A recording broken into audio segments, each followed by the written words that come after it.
Hello नमस्कार दोस्तों। स्वागत है आपके अपने चैनल इनक्रेडिबल इंडिया पर। आज हम करंट अफेयर्स की वीकली सीरीज की शुरुआत करने जा रहे हैं, तो चलिए शुरू करते हैं।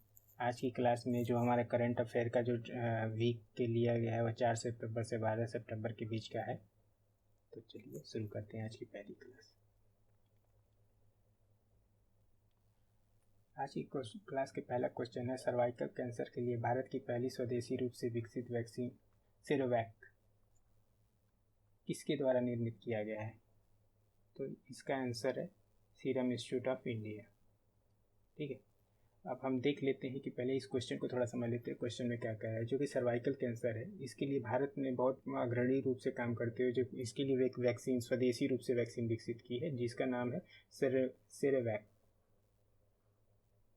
ठीक है, इसको बनाया है सीरम इंस्टीट्यूट ने इंडिया, जो अपने खोज मतलब अपने R&D करके सब कुछ करके अपना जो वैक्सीन डेवलप किया है, ये पूर्णतः स्वदेशी, इसमें किसी विदेशी का नहीं, कोई भी साथ नहीं।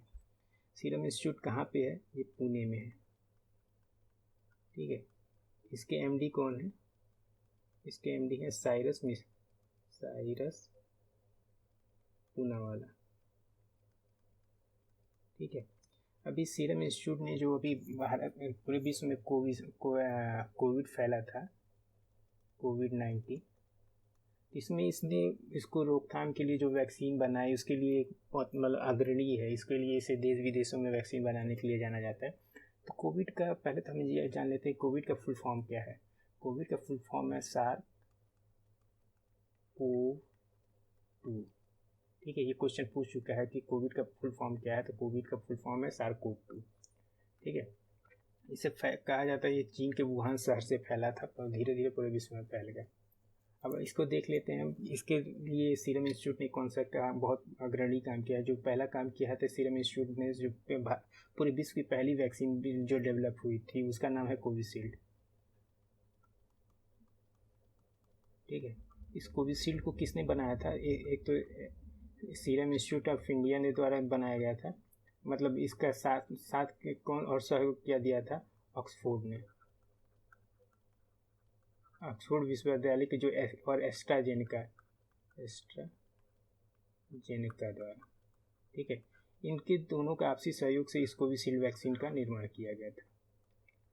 इस कोविशील्ड कौन से सिद्धांत पे ये कोविशील्ड बनी थी? इसके सिद्धांत का नाम है नॉन रेप्लिकेटिंग एडिनो वायरस। ठीक है, इसमें क्या हुआ था कि जो नॉन रिप्लिकेटिंग मतलब जिसका मतलब ये कोरोना वायरस क्या था कि ये बहुत एक जैसे जाता था तो शरीर में बहुत तेज विकास होता था। ये जो नॉन रिप्लिकेटिंग एडिनो वायरस है, ये चिंपैंजी में जो निमोनिया की वजह से जो उनके मतलब नाक में से जो निकलता था, तो उसका वायरस लेके इस वायरस का निर्माण किया गया है। तो ये शरीर में डाल के ताकि हमारे शरीर की प्रतिरोधक क्षमता का विकास किया जा सके। भारत ने जैसे कोविशील्ड, भारत के कोविशील्ड और सीरम इंस्टीट्यूट है, इसके अलावा भी एक वैक्सीन के लिए एक अग्रणी कंपनी है भारत बायोटेक।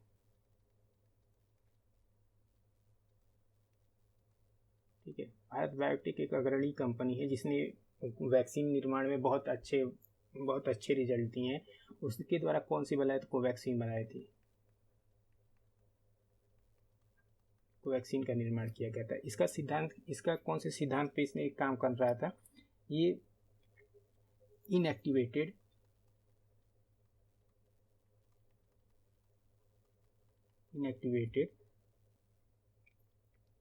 Pathogen base. ठीक है, तो इसमें क्या किया था, जो कोरोना का वायरस था, इसी का जो डेड कोरोना मृत कोरोना वायरस था। ठीक है, मृत कोरोना वायरस का उसका उपयोग करके हम शरीर में भेजते थे ताकि वो शरीर पहले से उसके लिए अपने शरीर में एंटीबॉडी का निर्माण कर सके। ठीक है, और इसके अलावा भी और कई वैक्सीन वाला, अभी हाल में क्वेश्चन पूछा था कि कौन सी एक वैक्सीन है जो DNA बेस है। DNA बेस कौन सी वैक्सीन है? तो उसका नाम है डी, ठीक है। ये एक मात्र DNA बेस वैक्सीन है। इसका निर्माण जायडस कैडिला द्वारा इसका निर्माण किया गया था, ठीक है। और एक जो हमारी जो R&D चाहिए कहें कि हमारे बहुत विकसित संस्था है DRDO द्वारा एक मेडिसिन मतलब खाने योग्य दवा, ओरल दवा बनाई गई थी। तो उसका जो एकमात्र दवा है जो ओरली ली जा सकती है उसका नाम था 2DG, ठीक है। इसमें क्या है 2,2-डीऑक्सी डी ग्लूकोज, ठीक है। ये एकमात्र जो मतलब ओरली खाई जा सकने वाली दवा है। ये क्या थे, पाउडर फॉर्म में थी जिसको आप घोल के पी सकते थे। तो इससे ये काफ़ी अच्छा मतलब इसका असर था। तो ये मतलब ये भी एक कोविड के लड़ने में एक बहुत कारगर साबित हुई। और भारत बायोटेक की कोवैक्सीन तो थी ही, और एक जो कोविशील्ड तो सब जानते हैं कोविशील्ड के बारे में। भारत सरकार ने कोविड के लिए एक ऐप बनाया था जिसका नाम था कोविन, ठीक है। इसमें हम जो अपने आप को रजिस्टर करके एक अपने आप वैक्सीन लगाने के डेट तारीख सब पता कर सकते थे, कहाँ पे वैक्सीन है, कहाँ पे अवेलेबिलिटी है। तो ये एक बहुत अच्छी वैक्सीन पोर्टल था जिसके लिए जितनी तारीफ की जाए उतनी कम है। चलिए अब अगला क्वेश्चन देखते हैं। रमन मैग्सेसे पुरस्कार का 64वां संस्करण, ठीक है, किसे सम्मानित किया गया है, जिसे एशिया का नोबेल का शांति पुरस्कार भी कहा जाता है। ये क्वेश्चन पूछता है कि एशिया के नोबेल का शांति पुरस्कार किसे कहा जाता है, उसे रमन मैग्सेसे पुरस्कार कहा जाता है, ठीक है। देख लेते हैं किसे दिया गया है।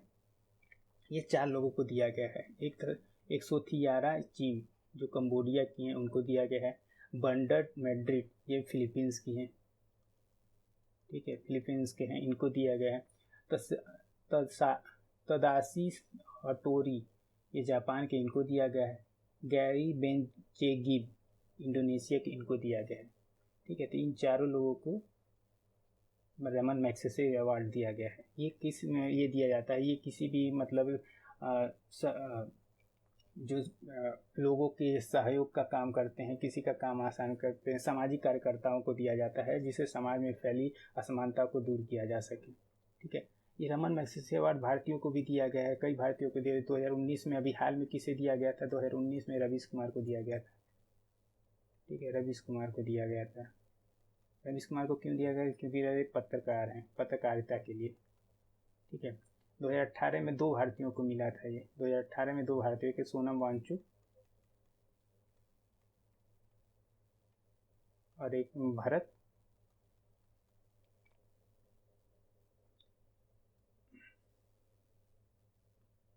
भरत वाटवानी को मिला था, इन दोनों को मिला था। ये क्वेश्चन पूछ सकता है 2019 में किसे रवीश कुमार को मिला था, 2018 में 2 लोगों को, सोनम वांगचुक और भरत वाटवानी को मिला था।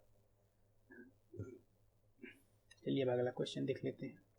भारत का पहला नाइट स्काई सेंचुरी कहाँ पर स्थापित, किस राज्य या फिर केंद्र शासित प्रदेश में स्थापित होने वाला है, ये क्वेश्चन पूछा जा सकता है। ये क्वेश्चन है, इसका आंसर है लद्दाख, ठीक है। अब थोड़ा लद्दाख के बारे में जान लेते हैं। लद्दाख के बारे में क्या है, अभी हाल में ही लद्दाख में ही एशिया का सबसे बड़ा टेलीस्कोप, जो सबसे बड़ा टेलीस्कोप है, इसको स्थापित किया गया है लद्दाख में, ठीक है। अब लद्दाख के बारे में थोड़ा देख लेते हैं। लद्दाख पहले तो ये जम्मू और कश्मीर का जो पार्ट था उसमें लद्दाख आता था, लेकिन अभी 2019 में जो जम्मू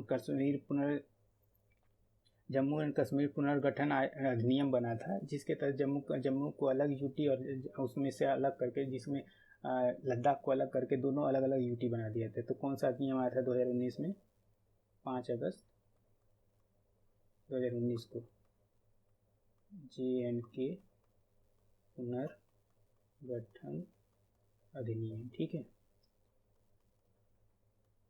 ये अधिनियम लाया गया था जिसके तहत जम्मू कश्मीर को अलग, JNK को अलग यूटी और लद्दाख को अलग यूटी, ठीक है। ये अलग अलग यूटी बना दिया था। इसके तहत जो लद्दाख के लेफ्टिनेंट गवर्नर है LG हैं, कौन है, RK माथुर, ठीक है। इस राज्य का अभी हाल में ही राजकीय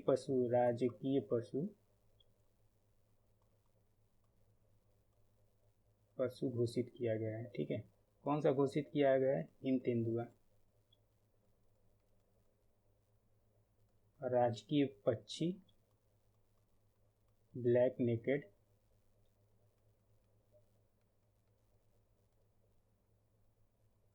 क्रेन। ठीक है, ब्लैक नेकेड क्रेन का किया गया है अभी। और तो और क्या किया गया है अभी हाल में ही, जो लद्दाख में एक सेंट्रल यूनिवर्सिटी, केंद्रीय विश्वविद्यालय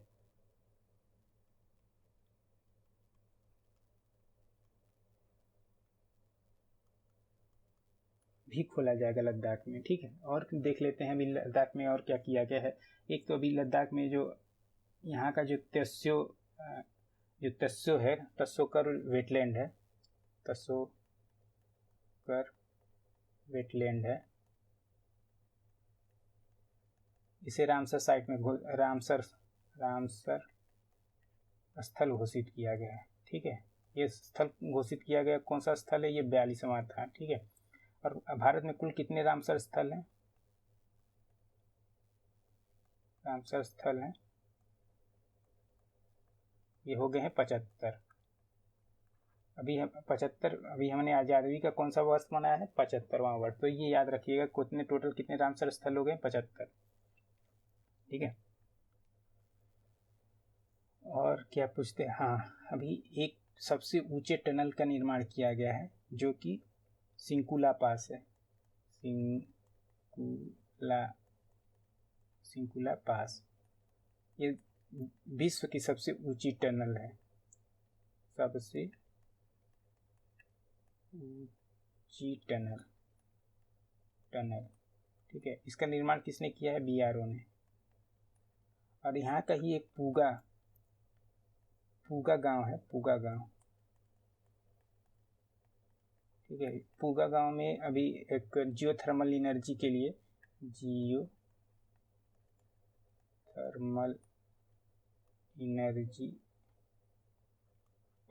प्लांट लगाया जा रहा है, जहाँ से हम इलेक्ट्रिसिटी का डेवलपमेंट करेंगे, ताकि जो लेह लद्दाख के दूर दराज वाले एरिया में बिजली के उपयुक्त मात्रा को पहुँचाया जा सके। ठीक है, तो ये सब रहा इस क्वेश्चन से। तो इसमें क्या है, जो कहाँ पे नाइट स्काई सेंचुरी का स्थापित किया जा रहा है? लद्दाख में। ठीक है, अब देख लेते हैं अगला क्वेश्चन। अगला क्वेश्चन है, लीज ट्रस किस देश के नए प्रधानमंत्री के रूप में नामित किया गया है?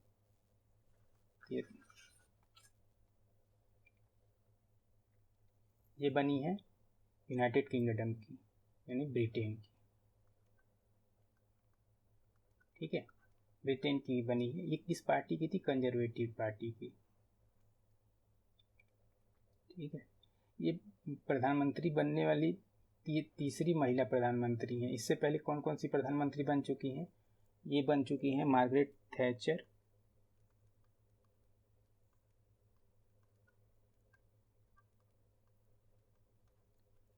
थेरेसा मे, और दूसरी बनी है थेरेसा मे। ठीक है, ये बन चुकी है। और ये अभी जो लीजा ट्रस बनी है, किसने नंबर की बनी है? ये बनी है 56 नंबर की। ठीक है, PM बनी है। और इससे पहले जो प्रधानमंत्री थे वो कौन थे? Boris Johnson.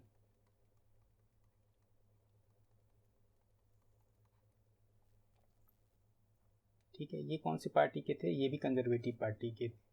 अभी क्वेश्चन में पूछ सकता है, लीज ट्रस थे, इन्होंने किसको हराया था? ये भारतीय मूल के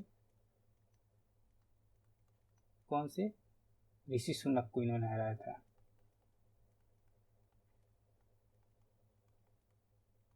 को इन्होंने हरा दिया था और प्रधानमंत्री बन गई। तो अभी क्या का क्वेश्चन में इसमें, ये कौन से नंबर के 56 नंबर के PM बनी है? और जो अब तक कितनी PM बन चुकी है? महिला PM बन चुकी है, 3 महिला PM बन चुकी हैं। ये किस पार्टी की थी? कंजर्वेटिव पार्टी की थी। कौन कौन सी जो PM बन चुकी? मार्गरेट थैचर, थेरेसा मे और ये लीज ट्रस। इन्होंने किसको हराया था? भारतीय मूल के ऋषि सुनक को। ठीक है, इससे पहले जो प्रधानमंत्री थे वो बोरिस जॉनसन थे। चलिए। अगला क्वेश्चन देखते हैं।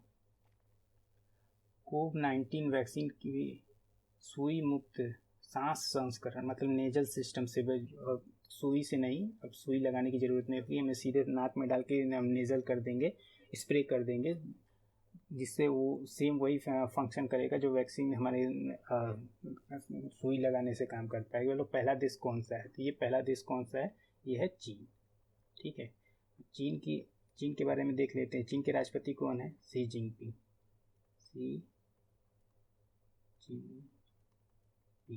ठीक है, ये यहाँ के राष्ट्रपति हैं। इस वैक्सीन को किसके द्वारा बनाया गया है? इसे कैंथ्रोआ बायोलॉजिक्स द्वारा इस वैक्सीन का निर्माण किया गया है। ठीक है, अभी चीन का जो कोविड के लिए जो चीन की वैक्सीन था उसका क्या नाम था? उसका नाम था, जो मतलब सुई जिससे लगती थी, उसका नाम था सिनोफार्मा। ठीक है, सिनोफार्मा नाम की वैक्सीन थी, जिस सुई के साथ इसके 2 डोज लगते थे। ये इसका। अब अगला क्वेश्चन देख लेते हैं। अगला क्वेश्चन है 36वें राष्ट्रीय खेलों का शुभांकर का क्या नाम है? जो 36वां राष्ट्रीय खेल हुआ था इसका शुभांकर का क्या नाम है? ठीक है, तो इसका शुभांकर का नाम है सावज। सावज एक गुजराती भाषा का एक शब्द है जिसका शाब्दिक अर्थ है सावक। हिंदी में उसे सावक कहते हैं। सावक मतलब कब मतलब शेर का बच्चा। ये कहाँ पे हुआ है? ये हुआ है अहमदाबाद में।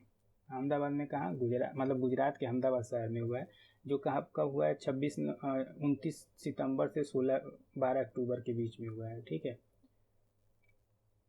और इसका जो गान, इसके यहाँ की थीम क्या थी? एक भारत श्रेष्ठ भारत, इसका थीम है। इस मतलब राष्ट्रीय खेलों का जो थीम है वो एक भारत श्रेष्ठ भारत। थोड़ा देख लेते हैं कि गुजरात के बारे में। गुजरात क्या है? इसकी राजधानी क्या है?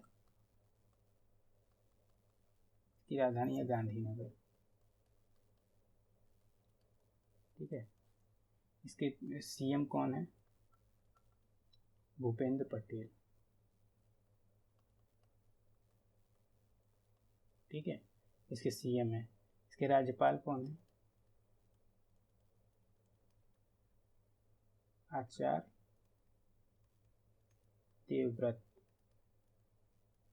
ठीक है, इसके विधानसभा की सीट कितनी है? 182। लोकसभा की सीट कितनी है? 26। राज्यसभा की सीट कितनी है? राज्यसभा टोटल सीट है 11। ठीक, ये तो इसकी बात हो गई। गुजरात में और क्या अभी हाल में क्या हुआ है? हाल में अभी यहाँ पे गुजरात में हुआ था माधवपुर मेला।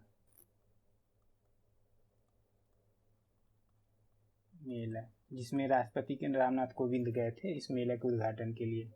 ठीक है, और क्या हुआ है गुजरात में भी? जो कच्छ का एरिया है, कच्छ रण है, यहाँ पे एनटीपीसी द्वारा भारत का सबसे बड़ा सोलर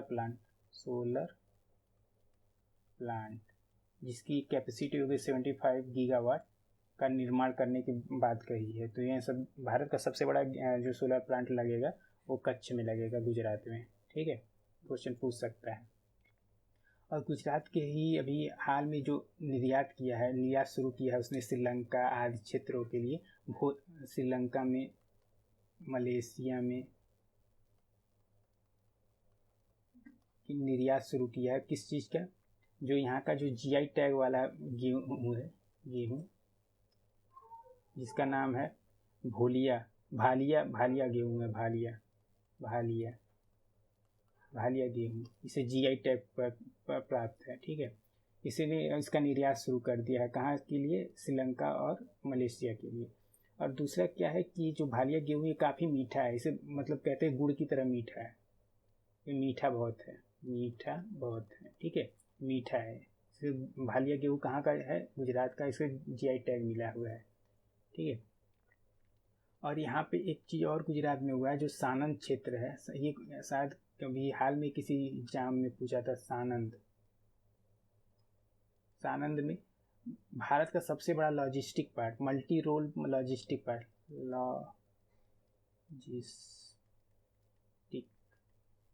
पार्क का निर्माण किया गया है। ठीक है। सानंद में, ये क्वेश्चन है वो काफ़ी इंपॉर्टेंट है। सानंद में कहाँ पे सबसे बड़ा लॉजिस्टिक पार्क किया जाए, ठीक है, वो है सानंद में। कहाँ? गुजरात में, सानंद क्षेत्र। दूसरा, जीआई टैग किसे मिला है? भालिया गेहूँ को। कच्छ में एनटीपीसी ने कितने बड़ा सोलर प्लांट का निर्माण करने के लिए? 75 गीगावाट के। ठीक है। बाकी ये सब तो बेसिक चीज़ें हैं। सीएम कौन है, राज्यपाल कौन है, राजधानी कहाँ है। माधवपुर मेला इम्पोर्टेंट हो जा सकता है, क्योंकि अभी यहाँ पे रामनाथ कोविंद ने जो आखिरी मतलब राष्ट्रपति के रूप में आखिरी बार कहाँ पे आए थे? माधवपुर में आए थे। ठीक है। इसमें अभी ये सावज है जो शेर के बच्चे को कहते हैं। शेर का यहाँ गुजरात में किस चीज़ के लिए शेर के बच्चे की, शेर से याद है यहाँ पे गिर है। गिर, गिर में एशियाटिक लायन के लिए काफ़ी प्रसिद्ध है। ठीक है, एशियाटिक लायन गिर नेशनल पार्क में। अब हम ये देख लेते हैं जो 35वां कहाँ पे हुआ था? जो 35वां राष्ट्रीय खेल हुआ था, राष्ट्रीय खेल कहाँ हुआ था? 35वां राष्ट्रीय खेल हुआ था केरल में। ठीक है। केरल के सीएम कौन है? पिनरई विजयन। विजयन, ठीक है, विजयन है। ठीक है। इनकी राज्यपाल कौन है? राज्यपाल का नाम है आरिफ मोहम्मद खान। ठीक है। और जब ये खेल हुआ था उसका शुभांकर कौन था? तो इसका नाम हार्नबिल पक्षी, हार्नबिल पक्षी। ठीक है, इसका शुभांकर थे। तो चलिए अगला क्वेश्चन देखते हैं। किस राज्य ने राज्य विज्ञान एवं प्रौद्योगिकी मंत्रियों का सम्मेलन की मेजबानी की है? ठीक है, ये क्वेश्चन पूछ सकता है, जो कि अभी हाल में हुआ है। तो इसका भी आंसर है गुजरात में। ठीक है। इस जो सम्मेलन, मंत्रियों का जो सम्मेलन हुआ था, इसके उद्घाटन किसने किया था? इसका उद्घाटन पीएम मोदी द्वारा किया गया था। ठीक है। और पीएम मोदी द्वारा किया गया था। कहाँ पे किया गया था? कौन से स्थान पे किया गया था? साइंस सिटी में, अहमदाबाद में। तो अभी ये क्वेश्चन पूछ सकता है कि गुजरात में ही एक और सिटी का निर्माण किया है, गिफ्ट सिटी। ठीक है, ये आधुनिक गिफ्ट सिटी का निर्माण किया है। कहाँ पे किया है? गांधीनगर में। ये क्वेश्चन पूछ सकता है कि सिटी का निर्माण कहाँ किया गया है। ये क्यों किया गया है? ताकि हमारे फॉरेन इन्वेस्टर को बुलाया जा सके, ताकि भारत में जो फॉरेन इन्वेस्टिंग है उनको बढ़ावा दिया जा सके, इन्वेस्टमेंट किया जा सके और संरचना का निर्माण में बढ़ावा मिल सके, इसके लिए किया गया है। तो ये क्वेश्चन पूछ सकता है गुजरात सिटी में जो गिफ्ट सिटी है वो कहाँ पे? गांधीनगर में। अगला क्वेश्चन देख लेते हैं। 8 सितंबर को केंद्र सरकार ने राजपथ का नाम बदलने का फैसला लिया और नया नाम क्या रखा है? ठीक है, इसका आंसर है कर्तव्य पथ।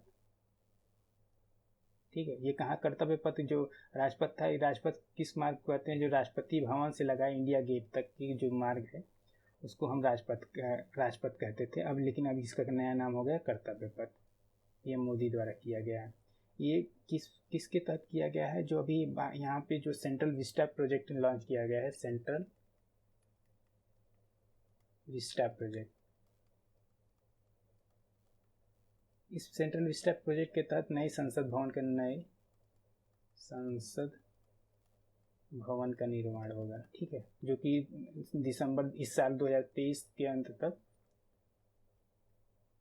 निर्माण हो जाएगा। ठीक है। इसके तहत जो संसद भवन बन रहा है वो मतलब इन जो राजपथ था इसके तहत, राजपथ के यहाँ पे संसद भवन था, इसके बगल में ही त्रिभुजाकार आकार में एक नई संसद भवन का निर्माण हो रहा है। ठीक है। जो इंडिया गेट था इसका निर्माण कब हुआ था? जो पुरानी संसद भवन, पहले इसको संसद भवन के देख लेते हैं। इसका निर्माण के जो आर्किटेक्चर, वास्तुकार कौन थे? वास्तुकार लुटियन थे, लुटियन।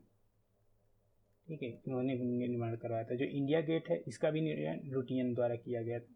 ये कब किया गया था? 1921 में। ठीक है। 19 किन की याद में किया गया था? जो वर्ल्ड वार 1 में और अफगान युद्ध में ब्रिटिश सैनिक की तरफ से लड़े थे जो भारतीय सैनिक, उनकी याद में ये बनाया गया था। इस पे जो इंडिया गेट है उसके ऊपर लिखा गया है इस सेंट्रल विस्टा प्रोजेक्ट की तरह जो इंडिया गेट के सामने एक छोटी सी कैनोपी थी जहाँ पे जॉर्ज पंचम की पहले मूर्ति हुआ करती थी, उसको हटा के अब यहाँ पे किसकी मूर्ति लगाई गई है? इंडिया गेट के सामने किसकी मूर्ति लगाई गई है? नेताजी सुभाष चंद्र बोस की।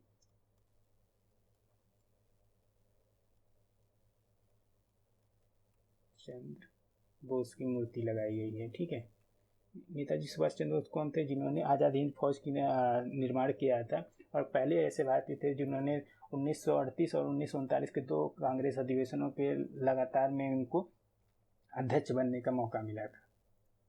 ठीक, जो अंग्रेजों के शासनकाल में जो राजपथ था उसको क्या नाम से बुलाया जाता था? उसको किंग्सवे के नाम से बुलाया जाता है। जब अंग्रेज शासन थे, मतलब 1947 से पहले उसको किंग्सवे के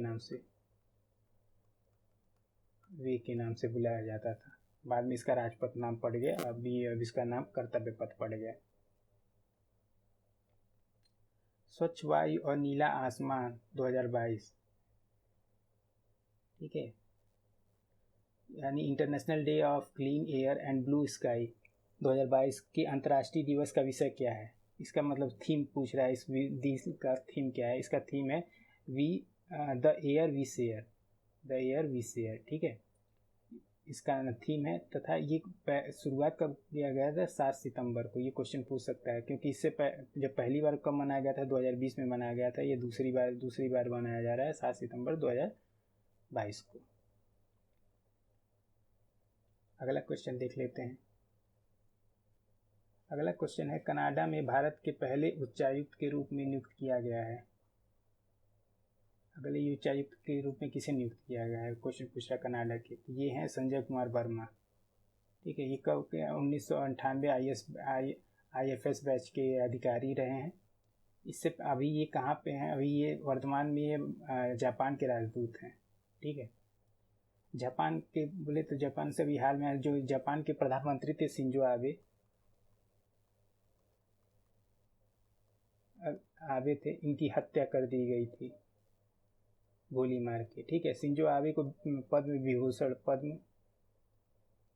विभूषण से सम्मानित किया गया था 2021 में।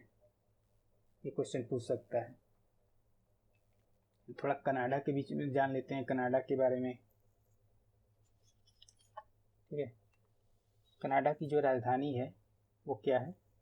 ओटावा। कनाडा और जो पूरे विश्व में सबसे बड़ी जो अंतर्राष्ट्रीय सीमा साझा करता है किन्हीं 2 देशों के भी, वो कनाडा और यूएसए है। ठीक है, यूएसए है। कनाडा के जो पीएम है वो कौन है? कनाडा के पीएम है जो जस्टिन ट्रूडो।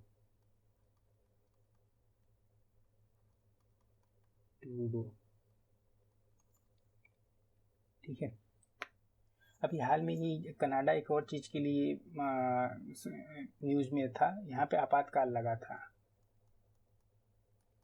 कब लगा था? फरवरी में, शहर में। क्यों लगा था? यहाँ के जो ट्रक चालक थे उन्होंने वहाँ पे रूल रेगुलेशन इतना लगा दिया था फरवरी महीने में कि जो ट्रक चालक थे उनको काफ़ी दिक्कतों का सामना करना पड़ा। दोनों ट्रक चालकों ने ट्रक चालक थे, ठीक है, इन्होंने हड़ताल कर दिया था कि ट्रक चलाएंगे नहीं, जिसकी चीज़ को दूर करने के लिए पूरे कनाडा में आपातकाल लगाया गया था। ठीक है, ये थे इस क्वेश्चन के। अब अगला क्वेश्चन देख लेते हैं।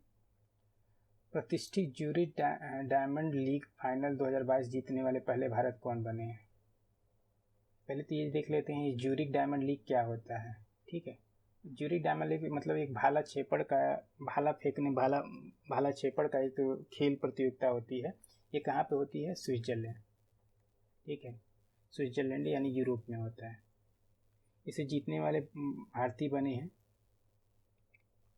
Neeraj Chopra, golden man. और अजय पता किसने जीता है? जैकब वर्डलेज ने, जिसने 86.94 मीटर फेंका था, और नीरज चोपड़ा ने ये फेंका था। नीरज को सम्मानित किया गया है जो wild card for world athletes समूह ने इसको वाइल्ड कार्ड के रूप में इनको सम्मानित किया था। वर्ल्ड एथलीट चैम्पियनशिप 2023 का कहाँ पर आयोजन किया जाएगा, तो ये आयोजन किया जाएगा हंगरी में। ठीक है, अब देख लेते हैं जो हमारे खेल में हाल फिलहाल में जो खेल में हुए हैं नीरज चोपड़ा से रिलेटेड। उनको नीरज चोपड़ा को 2021 में खेल रत्न पुरस्कार मिला। खेल रत्न पुरस्कार का भी नाम चेंज कर दिया गया है। इनका नाम चेंज कर क्या कर दिया, मेजर ध्यानचंद, ठीक है, राष्ट्रीय खेल पुरस्कार। इसके तहत हमें 25 लाख राशि दी जाती है सभी जितने खिलाड़ी को। 2021 में कितने लोगों को दिया गया था, ये 12 खिलाड़ियों को दिया गया था। ठीक है, जिसमें नीरज चोपड़ा एक अलग थे, और हॉकी के जो गोलकीपर थे उनका नाम नहीं याद आ रहा, तो उनको कई खिलाड़ियों को दिया गया था। ठीक है, अब थोड़ा टोक्यो ओलंपिक के बारे में देख लेते हैं। ठीक है, ओलंपिक की कौन से नंबर का था, ये 32 नंबर का, 32वें नंबर का था। और 33वें नंबर का कहाँ पे हो रहा है, 33 नंबर का हो रहा है पेरिस में, फ्रांस में। ठीक है, फ्रांस में हो रहा है ये। टोक्यो ओलंपिक का शुभांकर का नाम क्या था, शुभांकर कौन था, मिराई तोवा। ठीक है, मिराई तोवा था। और नीरज चोपड़ा ने ओलंपिक में कितने मीटर लंबा फेंक के गोल्ड स्वर्ण पदक जीता था, जो इन्होंने क्या जीता था, स्वर्ण पदक। पहले तो ये जानते थे स्वर्ण पदक जीता था। ये किस खेल से है, भाला छेपड़ से। ठीक है, पदक कितने मीटर फेंका था इन्होंने फेंका था 87.58 मीटर। ठीक है, और ये स्वर्ण पदक भारत की तरफ से स्वर्ण पदक, व्यक्तिगत रूप से स्वर्ण पदक जीतने वाले दूसरे व्यक्ति सेकंड। ठीक है, पहले व्यक्ति कौन थे, पहले अभिनव बिंद्रा।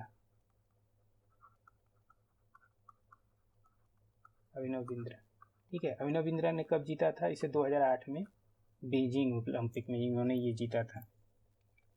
ठीक है, अब ये देख लेते हैं कि जो ये टोक्यो ओलंपिक है, ठीक है, इसका एक और चीज़ पूछता है कि इसका जो आदर्श वाक्य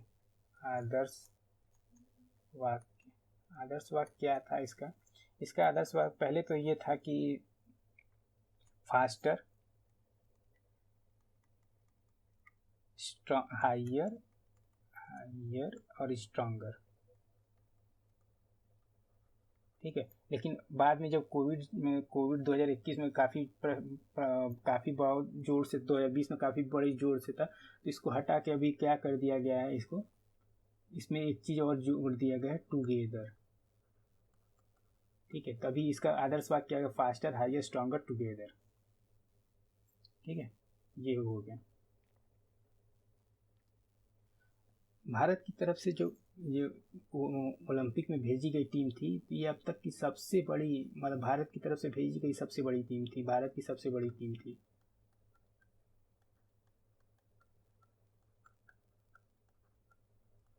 इसमें कुल कितने मेंबर थे, इसमें कुल 127 मेंबर थे, जिसमें 71 जो थे वो पुरुष थे, मेल थे, और प्लस 56 फीमेल थी। ठीक है, कौन सा ध्वजवाहक, जब शुरुआत के ध्वजवाहक कौन थे, वो थे मनप्रीत सिंह,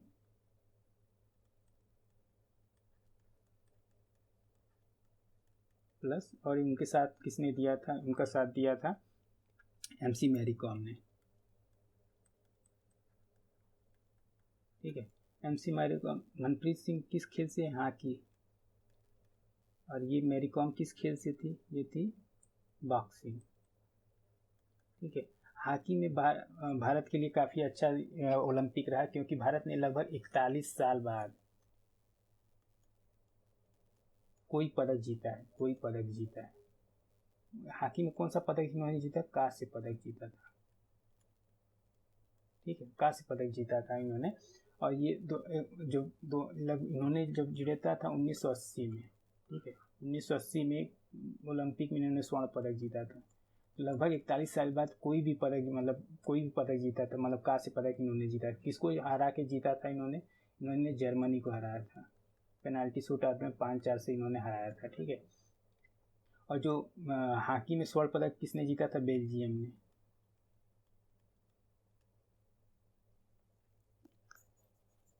और भारत की तरफ से पहला पदक किसने जीता था? मीराबाई चानू ने। मीराबाई चानू ने। ठीक है, भारत ने कुल कितने पदक जीते थे? 7, जिसमें से 1 स्वर्ण, गोल्ड, 2 सिल्वर और 4 ब्रॉन्ज। ठीक है, तो गोल्ड तो नीरज चोपड़ा ने जीता था। सिल्वर कौन कौन से? मीराबाई चानू और रवि दहिया ने। ठीक है, और ब्रॉन्ज कौन कौन से जीता था? एक तो जीता था एक किसने? पीवी सिंधु ने। पीवी सिंधु ने। और पीवी सिंधु ने लगातार मतलब 2 ओलंपिक में पदक जीतने वाली पहली भारतीय महिला बन चुकी है। कौन पर 2016 के जो रियो ओलंपिक था उसमें इन्होंने सिल्वर मेडल जीता था। और 2020 का 2021 वाला जो हुआ है टोक्यो ओलंपिक, इसमें इन्होंने जीता है ब्रॉन्ज।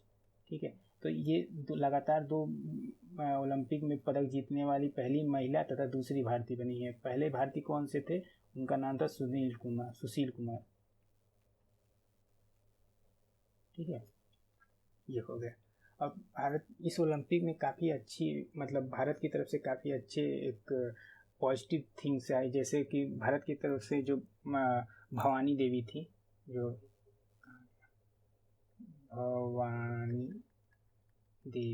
भवानी देवी थी, ये भारत की तरफ से क्या तलवारबाजी में क्वालिफाई, तलवारबाजी में पहली बार कोई क्वालिफाई किया था। ठीक है, दूसरा कौन था? एक अदिति अशोक थी। ठीक है, अदिति अशोक, ये गोल्फ में क्वालिफाई की थी। ठीक है, अब प्रणति नायक थी, एक प्रणति नायक। ये दीपा कर्माकर जो जिम्नास्टिक में। ठीक है, जो दीपा कर्माकर थी, जो पहली जिम्नास्टिक थी भारत की तरफ से क्वालिफाई करने के लिए ओलंपिक में। उसके बाद ये दूसरी महिला है जो उन्होंने जिम्नास्टिक के लिए क्वालिफाई किया था भारत की तरफ से। तीसरा है नेत्रा कुमामनन, ये महिला नौकायान के लिए नौकायान। ठीक है, तो अब ये भारत के लिए 2021 का जो ओलंपिक था सबसे हर चीज़ में सबसे अच्छा था। पहला तो भारत की तरफ से नीरज चोपड़ा ने जो एथलेटिक्स में पहला स्वर्ण पदक जीतने वाले पहले भारतीय बने। कोई भी पदक जीतने वाला एथलेटिक्स में भारत की तरफ से पहले इंसान बने नीरज चोपड़ा। दूसरा, भारत की तरफ से सबसे बड़ी टीम 127 मेंबर सदस्य थे। ठीक है, इसके ध्वजवाहक मनप्रीत गोनी थे। बाद में ये जो हॉकी के प्लेयर थे, इन्होंने 41 साल बाद भारत के लिए कोई पदक जीता था। ठीक है, इस बार में सबसे ज़्यादा अब तक ओलंपिक के इतिहास में भारत ने सबसे ज़्यादा इसी बार पदक जीते थे, जिसमें कुल 7 पदक थे। और मीराबाई चानू जिन्होंने लगभग 202 किलोग्राम कुल वजन उठा के सिल्वर पदक जीता था। ठीक है, और जो सिंधु थी, उन्होंने लगातार 2 ओलंपिक में पदक जीतने वाली पहली भारतीय महिला बनी। और कुछ लोग ऐसे थे जिन्होंने कीर्तिमान रचा, जैसे भवानी देवी थी, वो तलवारबाजी में भारत की तरफ से क्वालिफाई करने वाली प्रथम महिला थी। अदिति अशोक थी, वो गोल्फ के लिए क्वालिफाई करने वाली पहली महिला थी। प्रणति नायक थी, दूसरी जिम्नास्टिक के लिए क्वालिफाई की थी। त्रिशा कमानन थी, जो नौकायान के लिए क्वालिफाई की थी। तो ऐसे बहुत सी ऐसी चीज़ें थी जो भारत के लिए काफ़ी खुशी करने वाली माहौल था। चलिए अगला क्वेश्चन देख लेते हैं। एक सेकेंड।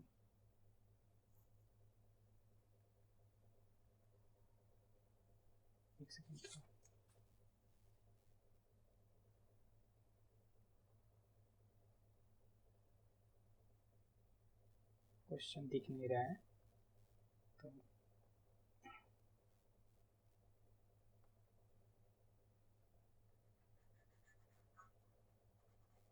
आप लोग लिख लीजिएगा।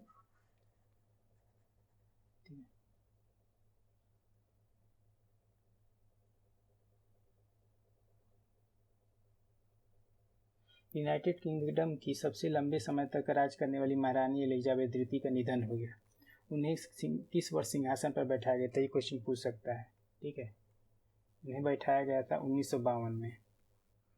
ये लगभग 70 साल तक राज किया उन्होंने। एज ए क्वीन उन्होंने ब्रिटिश राज सिंहासन पर बैठी रही। ठीक है, अब इनके मरने के बाद कौन राजा बनेंगे? इनके पुत्र चार्ल्स तृतीय। ठीक है, अब इनकी पत्नी का नाम क्या है? कैमिला, जो रानी बनेंगी, महारानी बनेंगी। ठीक, चलिए देखते हैं अगला क्वेश्चन। यूएनडीपी के ह्यूमन डेवलपमेंट इंडेक्स के अनुसार 2021 में HDI कि 191 देशों में भारत का स्थान क्या रहा है? ये काफ़ी मतलब भारत ने काफ़ी निराशाजनक प्रदर्शन किया इसमें। अब इसमें इसका आंसर है 132वीं रैंक। ठीक है, 132वीं रैंक थी 2020 में, ये 131वीं रैंक, एक रैंक और नीचे गिर गया भारत में HDI में। ठीक है, ह्यूमन डेवलपमेंट इंडेक्स में। ठीक है, क्वेश्चन ये हमेशा ये पूछता है कि UNDP जो यूनाइटेड नेशन डेवलपमेंट प्रोग्राम है, ये HDI कौन निकालता है? ये UNDP द्वारा एक रिपोर्ट निकाली जाती है, UNDP द्वारा HDI रिपोर्ट निकाली जाती है। अभी भारत का रैंक कितना है? भारत का 2020 में रैंकिंग 131वां था और 2021 में क्या हो गया? 132 हो गया। ये क्वेश्चन पूछ सकता है, रैंकिंग की लगाएंगे। रैंकिंग के लिए एक अलग से क्लास लेने वाला हूँ मैं, तो अभी बस रैंकिंग में ये देख लीजिए, क्योंकि ये सितंबर महीने में ये रैंकिंग निकली है। ठीक है, शीर्ष 4 देशों में पहले नंबर पर स्विट्जरलैंड, दूसरे पे नॉर्वे, तीसरे पे आइसलैंड, चौथे पे ऑस्ट्रेलिया। अंतिम 4 देश मध्य अफ्रीकी गणराज्य, नाइजर, चाड, सूडान। ठीक है, तो ये क्वेश्चन आप लिख लीजिएगा। किस बैंक ने ग्रामीण बैंकिंग सेवा के लिए बैंक ऑन व्हील नामक सेवा की पहल का अनावरण किया? बैंक ऑन व्हील मतलब आप जैसे मोबाइल बैंक की सुविधा की गई है कि आपके घरों पे आकर आपके जैसे अभी जैसे भारत में भी शुरुआत की गई थी कि पोस्ट बैंक के लिए, जिसमें डाकिया आता था QR कोड लेके, मतलब एक पेमेंट बैंक की, पोस्ट पेमेंट बैंक की शुरुआत की गई थी। ठीक है, बैंक ऑन व्हील की ऐसे ही शुरुआत की गई है, जिसमें एक पूरा छोटा सा बैंक, उसमें आपके का मतलब मोबाइल किसी भी ऑटोमोबाइल पे रहेगा, वो आपके घरों पे या जहाँ पे दूर दराज के क्षेत्रों पे जहाँ पे बैंक खोलना पॉसिबल नहीं है, उनके लिए एक छोटा सा बैंक करेगा।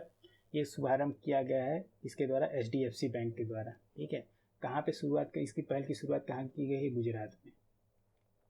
इसका उद्देश्य क्या है? इसका उद्देश्य है बैंकों की पहुँच को, बैंकों की जो पहुँच है उनको सुविधाजनक करना, तथा सभी लोगों के पास उसको इस्तेमाल, मतलब सभी लोगों के लिए वित्तीय समावेशन को बढ़ाना।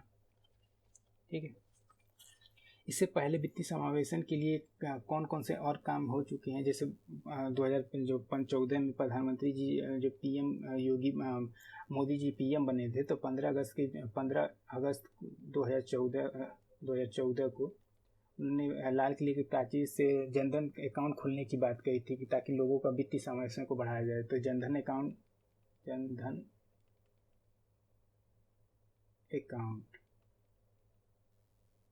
ठीक है, अकाउंट खोलने का जी घोषणा कब हुई थी? 15 अगस्त को। कब हुई, किसके द्वारा हुई थी? PM मोदी द्वारा। जबकि इसका क्रियान्वयन शुरुआत कब हुई? शुरुआत इसकी हुई थी 28 अगस्त, मतलब 28 अगस्त को ये दिन ही, और उसी महीने में 2014 में ही इसकी शुरुआत भी हो गई थी। ठीक है, अभी तक इस PM जनधन अकाउंट के तहत कितने खाते खोले गए हैं? लगभग 46 करोड़, लगभग 46.5 करोड़ खाते को खोला गया है। देखते हैं अगला क्वेश्चन। भारतीय नौवहन निगम लिमिटेड के अध्यक्ष और प्रबंधक निदेशक के रूप में किसे नियुक्त किया गया है? इसे नियुक्त किया है विनेश कुमार त्यागी को। ठीक है, और परिवहन मंत्रालय की जो ये परिवहन मंत्रालय का अंतर्गत आता है, परिवहन मंत्री कौन है? परिवहन मंत्री कौन है? परिवहन मंत्री नितिन गडकरी। ठीक है, ये परिवहन मंत्री है। अभी हम देख लेते हैं भारत में जो नौका जलमार्ग हैं, भारत जो क्वेश्चन पूछ भी सकता है, ये काफ़ी इंपॉर्टेंट भी क्वेश्चन है कि भारत में कितने जलमार्ग हैं, कौन से प्रस्तावित हैं, कौन से पूर्ण हो चुके हैं, कौन सबसे लंबा है, कौन कहाँ से कहाँ तक है, तो इसके बारे में हम देख लेते हैं। राष्ट्रीय जलमार्ग 1, ये कहाँ से मिलते हैं? इलाहाबाद से हल्दिया के बीच में। ठीक है, इसकी लंबाई 1620 किलोमीटर, ये अब तक का सबसे लंबा लंबा जलमार्ग है। ठीक है, दूसरा जलमार्ग है सादिया से धुबरी पट्टी के बीच में। इसकी कुल लंबाई 891 किलोमीटर, ये ब्रह्मपुत्र नदी पे है और सादिया से धुबरी की पट्टी के बीच में है। ठीक है, राष्ट्रीय जलमार्ग 2। राष्ट्रीय जलमार्ग 3, ये कोल्लम से कोट्टापुरम के बीच में, इसकी कुल लंबाई 205 किलोमीटर है। ठीक है, ये भी बन चुका है। राष्ट्रीय जलमार्ग 4, काकीनाडा से मरक्कान के बीच में, इसकी लंबाई 1095 किलोमीटर है। यह जलमार्ग चेन्नई बंदरगाह को मछलीपट्टनम तथा काकीनाडा के बंदरगाहों को जोड़ता है। राष्ट्रीय जलमार्ग 5, ये तलचर से धमरा के बीच में ब्राह्मणी और महानदी की डेल्टा किनारों प्रणाली पर स्थित है। इसकी लंबाई 623 किलोमीटर कुल लंबाई। ठीक है, ये अभी क्या कहते हैं, ये भी प्रस्तावित भी, इसका काम चल रहा है, इसका भी काम चल रहा है और इसका भी काम चल रहा है, ये प्रस्तावित है। जो राष्ट्रीय राजमार्ग 6 लखीपुरा से भंगा के बीच में, ये प्रस्तावित है अभी, ये इस पर काम भी नहीं, ये भी प्रस्तावित है जलमार्ग, जिसकी लंबाई कुल 121 किलोमीटर है। ठीक, अब देख लेते हैं अगला क्वेश्चन। हाल में शुरू की गई पीएम श्री योजना का संबंध किस क्षेत्र से? पीएम श्री योजना का संबंध किस क्षेत्र से? इसका संबंध है शिक्षा क्षेत्र। ठीक है, इसका फुल फॉर्म है प्रधानमंत्री स्कूल राइजिंग इंडिया। ठीक है, इस योजना का तहत क्या किया गया है? जो पीएम श्री योजना के तहत है, इस योजना के तहत भारत के सभी राज्यों के सभी राज्य एवं यूटी के जो 14,000 में से 14,500 स्कूलों को चुनेंगे, उनका नया से पूरा उद्धार करेंगे। लाइक अगर हम वहाँ पे नए उनको तकनीकों से जोड़ेंगे, उनके नए डिजिटल बोर्ड देंगे, इंटरनेट की सुविधा देंगे, ताकि बच्चों का विकास अच्छे से हो सके। नए खेलों के लिए पार्क बनाएंगे, उनके खेलने कूदने का हर विकास करेंगे, चाहे वो मानसिक विकास हो चाहे शारीरिक विकास हो, हर विकास पे उनका ध्यान दिया जाएगा। ठीक है, इस योजना के लिए बजट में कितने का प्रावधान किया गया था? बजट में प्रावधान किया गया है लगभग 27,360 करोड़। ठीक है, कितने करोड़ का प्रावधान किया गया है? तो पीएम श्री योजना का संबंध किस क्षेत्र से? शिक्षा क्षेत्र से। और जिसका फुल फॉर्म है प्रधानमंत्री स्कूल फॉर राइजिंग इंडिया। ठीक है, इसमें क्या किया गया है? लगभग 14,500 स्कूलों का उन्हें पुनरुद्धार किया जाएगा। इसमें नए जो भी स्कूल जो सेलेक्ट चुने जाएंगे, उन स्कूलों का नए से उनकी इमारतों का, उनके बच्चों के रहने का, पढ़ने का, हर चीज़ का विकास किया, खेलने का, उनके प्लेग्राउंड का हुआ, उनका विकास किया जाएगा। नए कंप्यूटर लैब्स, इंटरनेट, उनको जोड़ा जाएगा उससे। ठीक है, इसके तहत जो होगा स्कूलों का इंटरनेट, स्मार्ट क्लास, ये सबसे जोड़ा जाएगा। अगला देखते हैं, जो निक्षय 2 पोर्टल है, हाल में लॉन्च किया गया, ये किस बीमारी से संबंधित? ये क्वेश्चन काफ़ी इम्पोर्टेंट है। ठीक है, ये किससे है? ये क्षय रोग से है। क्षय रोग बोले तो टीबी, टर्बुकुलोसिस। ठीक है, विश्व टीबी दिवस कब मनाया जाता है? 24 मार्च को। तो इसमें ये निक्षय जो है, इसमें ये याद रखिए, क्षय रोग के लिए क्षय। ठीक है, निक्षय किस रोग के लिए है? टीबी रोग के लिए। इसे लॉन्च किसने किया है? राष्ट्रपति द्रौपदी मुर्मू द्वारा लॉन्च किया गया है। ठीक है, इसका लक्ष्य क्या है? भारत में इसका लक्ष्य रखा गया 2025 तक टीबी का पूर्णतः उन्मूलन, के भारत से टीबी को समाप्त कर दिया जाएगा। तो निक्षय पोर्टल जो लॉन्च किया गया उसके लिए? टीबी के लिए है। किसने लॉन्च किया? राष्ट्रपति द्रौपदी मुर्मू द्वारा। लक्ष्य क्या रखा गया? 2025 तक टीबी का संपूर्ण उन्मूलन कर दिया जाएगा। अब थोड़ा राष्ट्रपति मुर्मू के बारे में भी देख लेते हैं कि ये राष्ट्रपति मुर्मू, ये अभी इनको हाल में ही चुना गया है। इन्होंने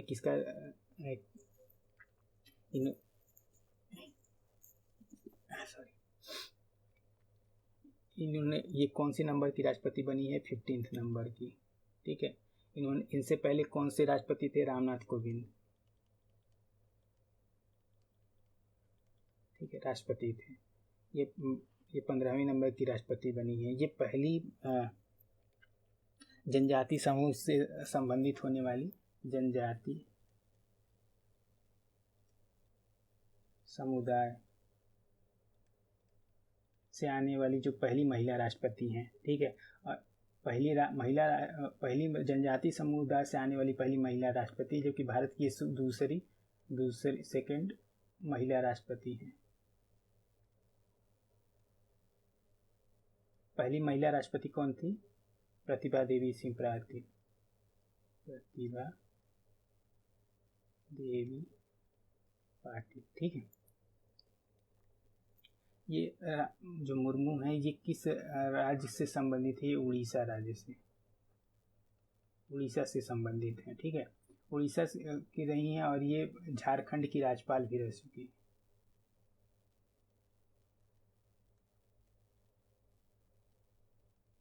राज्यपाल रह चुकी हैं। इन्होंने किसको हराया था? इन्होंने अपने राष्ट्रपति चुनाव में इन्होंने यशवंत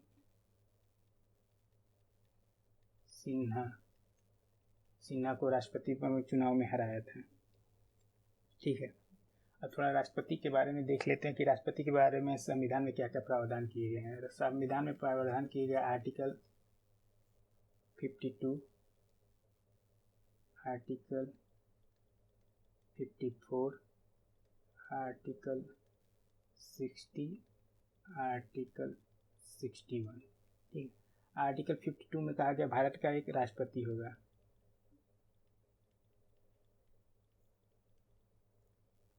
चौवन में कहा गया है इसका निर्वाचन का तरीका क्या होगा, ठीक है। 60 में क्या क्या उसका शपथ। 61 में क्या क्या उस पर राष्ट्रपति पे महाभियोग लगेगा, तो उसमें महाभियोग का क्या होगा, मतलब कितने दिन पहले उसको बताया जाएगा, क्या उसका कारण हो सकता है, राष्ट्रपति को किस वजह से महाभियोग लगेगा, महाभियोग, ठीक है। ये क्वेश्चन पूछते हैं राष्ट्रपति से संबंधित, और भी हैं लेकिन ये मोस्ट इम्पॉर्टेंट है, ये कभी क्वेश्चन उठा के पूछ देता है। जैसे राष्ट्रपति चुने गए थे वैसे उपराष्ट्रपति, साथ में उपराष्ट्रपति भी चुने गए थे। उपराष्ट्रपति कौन चुने गए? राष्ट्रपति, ठीक है। उपराष्ट्रपति कौन चुने गए? इनका नाम है जयदीप धनखड़। जयदीप धनखड़, ठीक है। ये जयदीप धनखड़ उपराष्ट्रपति बनने से पहले क्या थे? ये बंगाल के राज्यपाल थे, ठीक है। जयदीप धनखड़ राज्यपाल थे। इन्होंने किसको हराया था? इन्होंने हराया था कांग्रेस की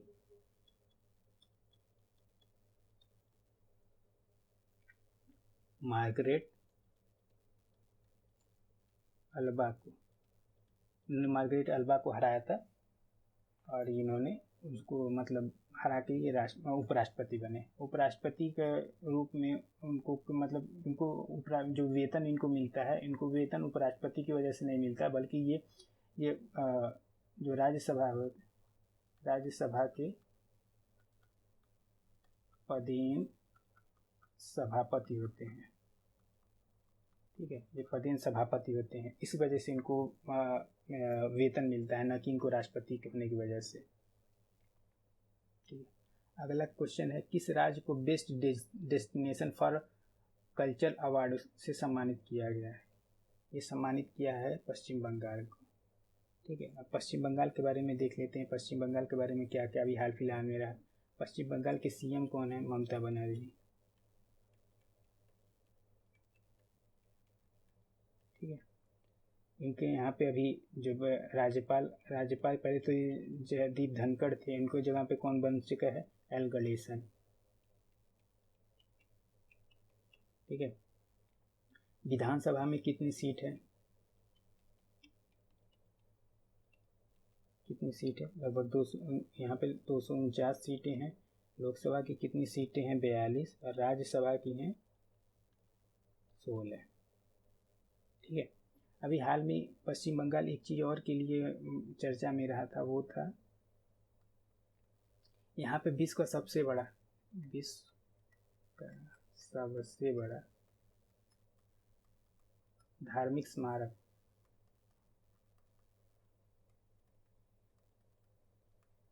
का निर्माण होगा, ठीक है। ये क्या होगा कि इसका नाम क्या होगा, इसका नाम होगा वैदिक तारामंडल।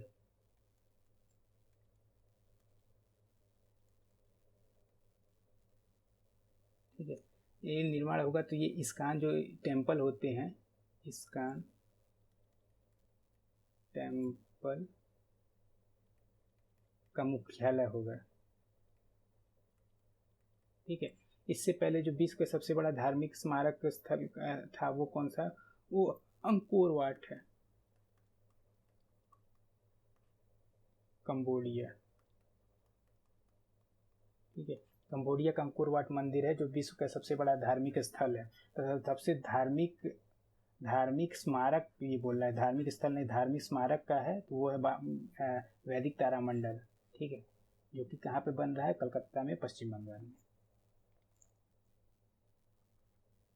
सुब्रोतो अंतर्राष्ट्रीय फुटबॉल टूर्नामेंट कहाँ देखा गया है, ये खेला गया है दिल्ली में, इसका 61वां संस्करण।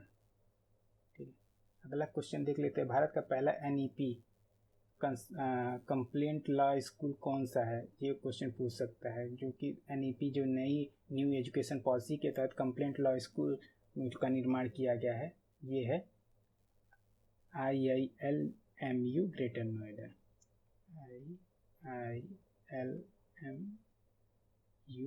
ग्रेटर नोएडा। ठीक है, अब थोड़ा जो NEP है इसके बारे में देख लेते हैं। NEP क्या है, क्यों है, कब इसकी शुरुआत हुई थी। ठीक है, NEP की शुरुआत कहाँ पे हुई थी, NEP की शुरुआत हुई थी जो न्यू एजुकेशन पॉलिसी, इसकी शुरुआत हुई थी 2020 में। ठीक है, इसके तहत क्या है प्रावधान किए गए हैं, इसके तहत जो प्रावधान किए गए हैं, जो अभी तक हमारा 10+2 वाला 10+2 का जो मेथड था, इसको हटा करके अब नया मेथड चालू किया गया है। इसके तहत 5+3+3+4। ठीक है, इसमें प्लस पहला जो 5 है ये है प्री प्राइमरी, उसके पर से प्राइमरी, फिर मिडिल और ये हायर। ठीक है, इसमें ये कहा गया है कि जैसे पहला से इसमें है जो UKG LKG है वो है प्लस वर्ड पहली और दूसरी क्लास तक, तीसरी से पाँचवीं तक इसमें है, फिर छठी से लेके 8वीं तक इसमें है, फिर 9वीं से लेके 12वीं तक इसमें है। ठीक है, तो इसमें ये कहा गया है कि अगर कोई मान लीजिए सबसे बड़ी बच्चा, इसमें सबसे अच्छी बात है कि कोई बच्चा अगर किसी ने अपने स्कूल नहीं पास कर पाया या फिर ड्रॉप आउट हो गया, तो ड्रॉप आउट होने के बाद उसको सर्टिफिकेट, अगर उसने पहले साल में अगर स्कूल छोड़ दिया तो उसे एक सर्टिफिकेट मिलेगा। ठीक है, अगर वो दूसरी साल में अगर वो छोड़ता है तो उसे मिलेगा डिप्लोमा का सर्टिफिकेट। ठीक है, अगर वो तीसरे साल में अगर छोड़ता है तो उसे मिलेगा डिग्री का सर्टिफिकेट मिलेगा। और इसमें ये कहा गया कि सबसे अच्छी बात ये है कि जो भी बच्चा है अगर पढ़ रहा है तो उसे शिक्षा जब तक मतलब कभी भी अपने सब्जेक्ट को अगर जैसे अभी जो चलते हैं कि जो जिसने साइंस ले लिया तो वो साइंस ही लेता रहेगा, इसमें ऐसा नहीं है। इसमें अगर बच्चा चाहे तो अपना सब्जेक्ट को चेंज कर सकता है,